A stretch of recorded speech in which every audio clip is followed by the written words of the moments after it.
Class, good afternoon. क्षितिज का दोहरान हमने कल से प्रारंभ किया है और गद्य भाग हमने स्टार्ट किया है। गद्य भाग का पहला पाठ है दो बैलों की कथा, मुंशी प्रेमचंद द्वारा रचित है। कल हमने इसका पाठ का सारांश पढ़ा। एक मैं आपको और बताना चाहूँगी कि आपके एक तो आता है अपठित गद्यांश, वो आपको अच्छे से पढ़ना होता है। आपका पढ़ा हुआ हो या नहीं हो, उसे अपठित गद्यांश के नाम से ही जाना जाता है। और अपठित गद्यांश के अंदर आपको प्रश्न पूछे जाते हैं जिनका आपको उत्तर देना होता है। एक आपका आता है क्षितिज की बुक से। क्षितिज की बुक में से आपके पाठों में से, आपके जितने भी पाठ कोर्स में है, उस पाठ्यक्रम में से आपको एक पैराग्राफ दिया जाता है, एक गद्यांश दिया जाता है और उसमें से अर्थ ग्रहण संबंधित प्रश्नोत्तर आपसे पूछे जाते हैं। सेम काव्य खंड के अंदर भी, काव्य खंड में आपको एक काव्यांश दिया जाता है, उस काव्यांश में से आपसे अर्थ ग्रहण संबंधित प्रश्नोत्तर पूछे जाते हैं। अब अपठित गद्यांश में और इसमें क्या अंतर है? अंतर यह है कि एक तो वह अपठित होता है, आपके कोर्स से बाहर का होता है, आपकी बुक से नहीं होता, एक तो ये। दूसरा, उसमें आप पूरा पढ़ते हैं, फिर आपको आंसर अपने मन से शब्दों को मिला करके देना होता है। ये सारे के सारे आपके कोर्स के होते हैं, आपकी पाठ की पुस्तक के एक हिस्से को ले लिया जाता है, चाहे वो काव्यांश हो चाहे गद्यांश हो।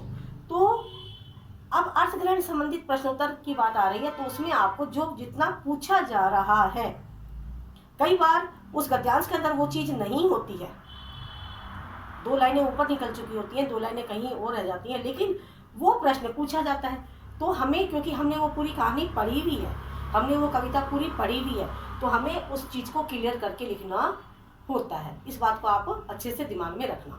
कई बार वो चीज उस गद्यांश के अंदर नहीं होती, छोटा सा गद्यांश दे दिया, 3 या 4 लाइनों का ही आता है, 3-4 लाइनों का गद्यांश आपका होता है। उसमें से अगर कोई चीज पूछ ली और उस गद्यांश में नहीं है तो नो टेंशन, कोई बात नहीं। हमें, क्योंकि हमने कहानी पढ़ रखी है, हमने कविता पढ़ रखी है, तो हम उसी अर्थ के आधार पर उस उत्तर को लिखते हैं, इसीलिए इसका नाम है अर्थ ग्रहण संबंधी प्रश्नोत्तर। ठीक है, तो अब हम जब इसका दौरान भी चल रहा है, साथ के साथ हमारे अर्थ ग्रहण संबंधी प्रश्नोत्तर भी हम गद्यांश में से करेंगे।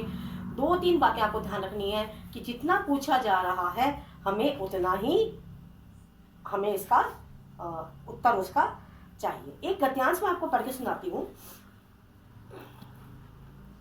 कि दोनों उन्मुक्त होकर, कौन है इसके 2 हीरो? हीरा और मोती, है ना। झूरी नामक किसान है, उसके 2 हैं बैल, हीरा मोती। वो दोनों उन्मुक्त होकर बछड़ों की भांति कुलेल करते हुए, मतलब उछाले मारते जोर जोर से, घर की ओर दौड़े। दोनों, वहाँ हमारा थान है, दोनों दौड़कर अपने थान पर आए और खड़े हो गए। गड़ियल भी पीछे पीछे दौड़ा चला आ रहा था। गड़ियल कौन था? कसाई। जब वहाँ से कांजी हाउस से उनकी नीलामी हो रही थी, आपको याद आया होगा, कांजी हाउस में जब वो मटर के खेत में चर रहे थे, मटर में खेत में चरते हुए जब वो पकड़े गए, कांजी हाउस में ले जाए गए, कांजी हाउस में नीलामी हुई, नीलामी में उन्हें गड़ियल ने खरीद लिया। अब गड़ियल उनको मारने के लिए लेके जा रहा था। हीरा मोती ने मुख्य भाषा में संकेत किया और छूट के भाग लिया। आए वो गांव की ओर, थान पहचान लिया अपना, दोनों थान की ओर भागे। थान जिसमें चारा चरा जाता है, पशु जिसमें खाते हैं उसे थान कहते हैं। पीछे पीछे गड़ियल भी आ गया। झूरी द्वार पर बैठा हुआ धूप खा रहा था, सेकते ना अपन धूप सर्दियों में।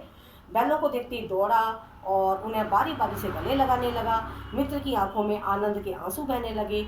एक झूरी का हाथ चाट रहा था तो दूसरा झूरी को, मतलब पीछे से पकड़ करके प्यार कर रहा था। गड़ियल ने आकर दोनों बैलों की रस्सियाँ पकड़ ली, लेकिन जब तक वो मालिक के पास थे, और जब मालिक के पास होता है कोई भी व्यक्ति, तो उसका कोई बाल बाका नहीं कर सकता, चाहे कसाई आ जाए या और कोई आ जाए। ठीक है, अब हमारे पास में जो प्रश्नोत्तर आ रहे हैं वो ये कि प्रस्तुत गद्यांश किस पाठ से लिया गया है? प्रस्तुत गद्यांश किस पाठ से लिया गया है? आप इसका आंसर, जितना पूछा है किस पाठ से लिया गया है, जितना पूछा है उतना ही आंसर लिखेंगे। किस पाठ से लिया गया है? हम क्या लिखेंगे? प्रस्तुत गद्यांश 2 बैलों की आत्मकथा पाठ से लिया गया है। इसके लेखक मुंशी प्रेमचंद हैं। ठीक है, अब दोनों कौन थे? उन्मुक्त होकर दौड़ने का कारण क्या था? दोनों बैल थे। पहले हम इसका पूरा कर देंगे हम। प्रस्तुत गद्यांश, यह गद्यांश दो बैलों की कथा, दो बैलों की कथा से लिया गया है, लिया गया है। दूसरा, दोनों कौन थे? वे उन्मुक्त होकर दौड़ने का क्या कारण था? उनके उन्मुक्त होकर दौड़ने का क्या कारण था? बहुत अच्छे से जानते हैं आप।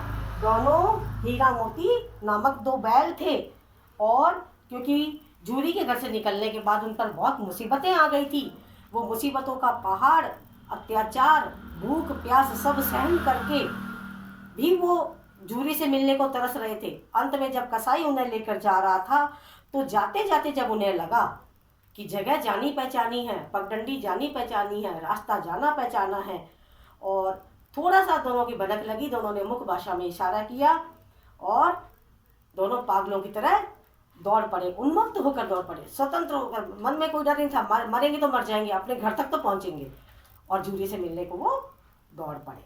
अब जूरी कौन था? वह बैलों को गले क्यों लगाने लगा? जूरी कौन था? जूरी किसान था। जूरी कौन था? वह बैलों को गले क्यों लगाने लगा? बैल उसकी जान थी बेटा।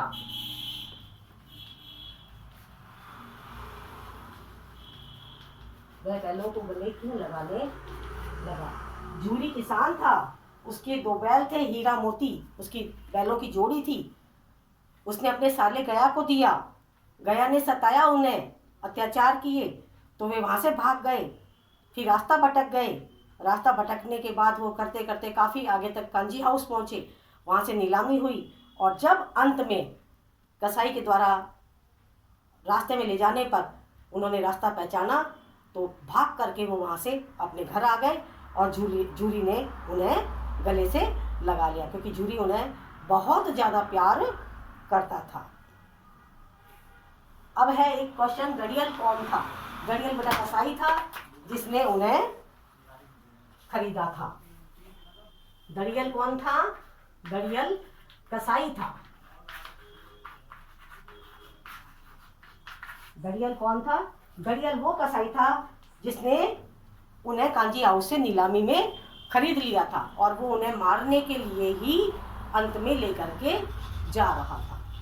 अब आपको समझ में आ गया होगा कि जितना पूछा जा रहा है हमें प्रत्येक प्रश्न का उत्तर उतना ही देना है। अननेसेसरी बातों का अर्थ ग्रहण संबंधी प्रश्नोत्तर में कोई स्थान नहीं है।